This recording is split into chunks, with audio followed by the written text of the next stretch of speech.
If you think UFOs are just a Hollywood thing, you're about to get a reality check. The world's oldest government UFO research program has uncovered evidence that will make you question everything you thought you knew. From unexplained radar data to multiple expert witnesses, what French scientists discovered will leave you speechless.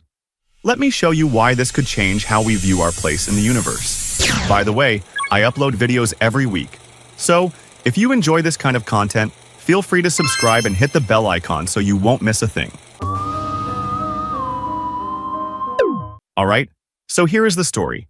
It's the groovy year of 1977. Disco music is ruling the airwaves, Star Wars just hit theaters, and everyone is obsessed with space, whether it's sci-fi or the real deal.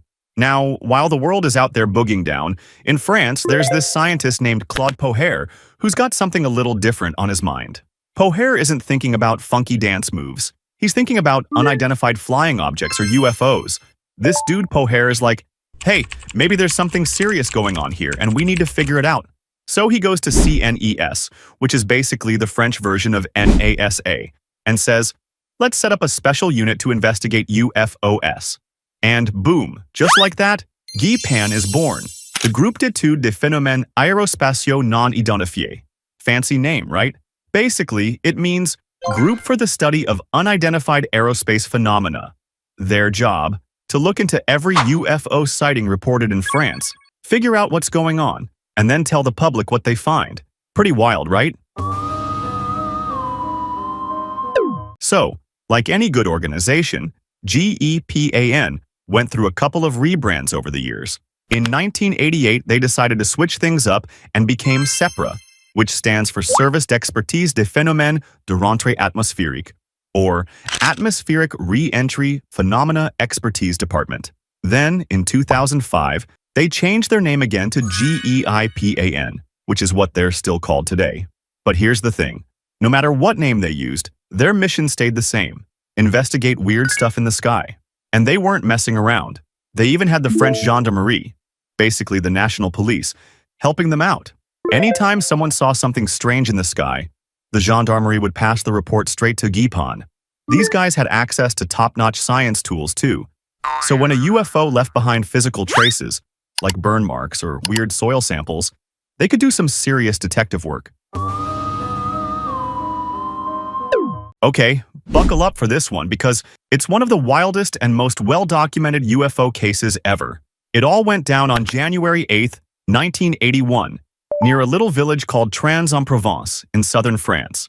There's this farmer named Renato Nicolai who's just minding his own business doing farm stuff when suddenly he sees this weird saucer-shaped craft about 2.5 meters in diameter, that's roughly 8 feet, landing right on his property.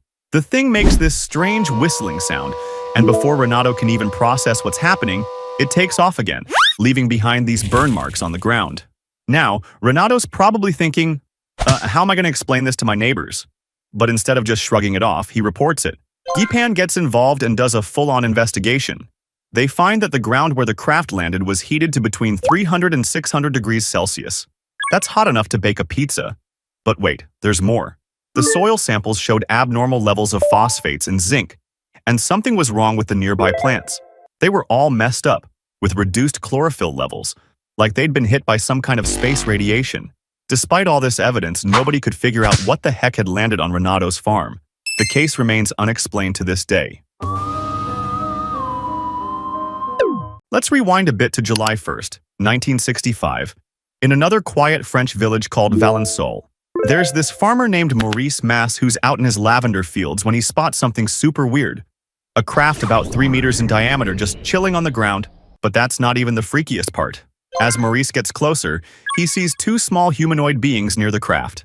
They're doing something, maybe taking samples or just hanging out. Who knows? These little guys supposedly looked kind of human, but had some strange features. Maurice is understandably freaked out, but before he can do anything, the beings hop back into their craft, and it zips away into the sky. When GEPAN investigates, they find similar evidence to the Trans-en-Provence case. Weird physical traces on the ground and no logical explanation. So, now check this out. It's August 29th, 1967, around 10:30 in the morning, in a quaint little village called Cusack, about 20 kilometers west-southwest of Saint-Flour in France. Two siblings, François, 13, and his sister Anne-Marie, 9, are out in the fields, tending to their family's cows. The sky is clear, and a gentle breeze is blowing. Suddenly, they notice four small black humanoid figures near a hedge. These beings seem to be floating just above the ground. Nearby, there's a spherical, metallic object. As the children watch, the figures float back to the sphere, which then takes off into the sky with a high-pitched whistling sound. The kids are left in shock, and their story becomes one of France's most detailed UFO encounters. Guy Pan's predecessor, Geppan, conducted an investigation, interviewing the children and examining the site, but no definitive explanation was found. Fast forward to 1982 in the Hautes-Alpes region. Multiple witnesses report seeing this massive triangular object just hovering silently in the sky. It's not making any noise, which is super weird for something that big. When GEIPAN investigates, they find physical traces on the ground where the object was supposedly hovering. But again, no one can explain what it was. No military exercises, no weather balloons, nothing that would account for a giant flying triangle. Now let's jump to January 5th, 2014, in the Nancy region of France. It's nighttime, and multiple people start seeing these bright, fast-moving lights zipping around the sky. The lights are changing colors and moving in ways that just don't make sense, hovering 1 second, speeding off the next. Guy Pan gets involved, collecting testimonies and analyzing the data. They suggest a few possible explanations, like misidentified aircraft or weird atmospheric phenomena, but none of them really stick. To this day, the Nancy case is still classified as unexplained. Okay, this one's a bit different because it didn't happen in France. It's from Portugal in 1982. But Guy Pan got involved because, UFOs don't care about borders. Several witnesses in the town of Amarante reported seeing this huge, cigar-shaped object hovering in the sky. It was metallic and reflecting sunlight, and some people said it made this low humming sound. Oh, and get this, the thing even seemed to change shape during the sighting. Guy Pan tried to coordinate with local authorities and analyze the data, but just like so many other cases, they came up empty-handed. No conclusive explanation. Now, let's rewind a bit to August 15th, 1952. In the town of Bagnères de Bigorre, located in southwestern France, multiple witnesses observe a disc-shaped object moving silently across the sky. This object isn't just drifting. It's performing sudden accelerations and abrupt stops, moves that conventional aircraft of the time couldn't pull off. Back then, official investigations were limited, and the sighting was mainly documented through witness reports. The lack of physical evidence and the era's limited investigative tools left this case unexplained, adding it to the list of early UFO mysteries in France. Fast forward to September 27th, 1976. Near the town of Chabouille in southeastern France, a motorist reports seeing a metallic, disc-shaped object land in a field beside the road during daylight hours. The witness describes the object as having a smooth, reflective surface and emitting a low humming sound. As the observer approaches, the disc reportedly takes off vertically at high speed, leaving behind scorched grass and imprints in the soil. Investigations were conducted, but no definitive explanation was found, and the case remains one of France's notable, unexplained UFO encounters. These cases, investigated by Guy Pan and its predecessors, highlight the enduring mystery of unidentified aerial phenomena in France. They offer a glimpse into the unexplained events that continue to captivate and puzzle both the public and researchers alike. So, what's the takeaway from all this? Guy Pan has investigated hundreds of cases over the years, and while they've solved a lot of them, turns out people really do mistake weather balloons for UFOs, a small percentage remain unexplained.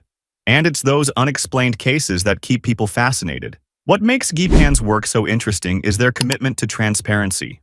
Unlike some agencies that keep things under wraps, Guy Pan actually makes a lot of its findings public, even when they don't have all the answers. That openness has made them a respected name in the UFO community.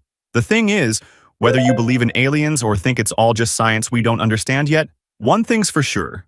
Guy Pan's work shows that the truth really is out there. Maybe it's not little green men, but it's definitely something worth investigating. And who knows? With advancements in technology and growing interest in unidentified aerial phenomena, we might finally get some answers in the future. Until then, the mysteries remain. And that's part of what keeps it all so fascinating. Thanks for sticking around for the whole wild ride. Until next time, take care.